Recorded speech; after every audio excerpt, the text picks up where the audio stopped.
Hai geng, ketemu lagi nih. Kali ini kita akan membahas bagaimana jika seluruh dunia hanya menggunakan satu mata uang saja.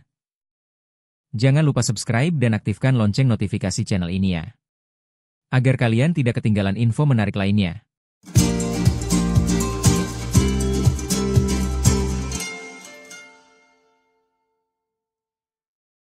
Pernahkah kalian membayangkan kenapa mata uang di setiap negara itu berbeda-beda? Dan bagaimana jika seandainya seluruh dunia hanya menggunakan satu mata uang? Bukankah itu sangat praktis? Kali ini kita akan membahas hal tersebut dan apa konsekuensinya jika hal itu benar-benar terjadi. Setiap negara memiliki kondisi yang berbeda-beda. Ada negara yang memiliki inflasi sangat tinggi, ada yang memiliki inflasi rendah. Ada negara maju dan ada juga negara berkembang.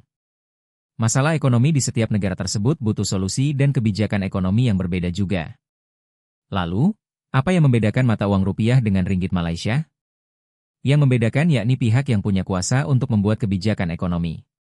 Rupiah diterbitkan oleh Bank Indonesia sedangkan ringgit diterbitkan oleh Bank Sentral Malaysia.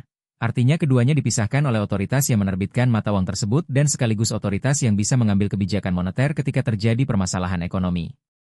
Jika ada satu negara yang mengalami inflasi yang terlalu tinggi sampai harga barang-barang naik terlalu cepat, hal itu tentu harus segera ditangani supaya kondisinya tidak semakin parah dan akhirnya jadi hiperinflasi seperti negara Venezuela. Maka dari itu, Bank Sentral sebagai pihak yang menerbitkan mata uang bisa mengambil kebijakan moneter dengan cara menaikkan suku bunga. Dengan naiknya suku bunga, harapannya masyarakat bisa aktif menabung dan berinvestasi. Kecepatan uang beredar pun bisa ditekan dan akhirnya tingkat inflasi yang terlalu tinggi bisa berangsur-angsur diredam. Seandainya sebuah negara mengalami inflasi negatif atau deflasi, kondisi tersebut berbahaya karena bisa memicu banyak perusahaan jatuh bangkrut, menaikkan angka pengangguran, dan membuat daya beli masyarakat menurun. Cara mengatasinya yakni dengan kebijakan moneter yang bisa diberlakukan oleh bank sentral yaitu dengan menurunkan tingkat suku bunga untuk mata uang di negara tersebut.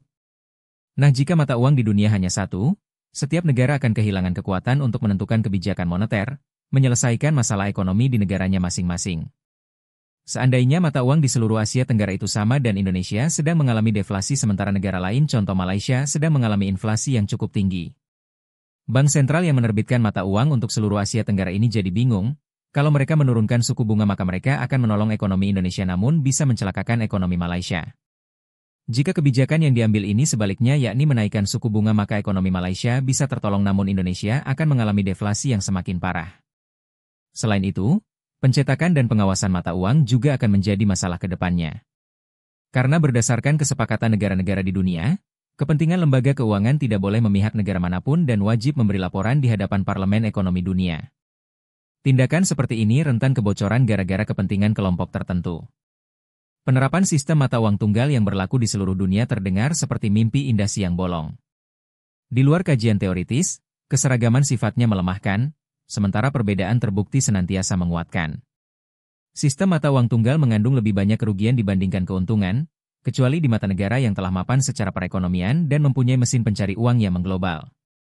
Terlebih lagi, masing-masing negara tidak akan memiliki kedaulatan finansial atas negaranya sendiri. Itu saja untuk pembahasan kita kali ini. See you in the next video. Bye-bye. Mago.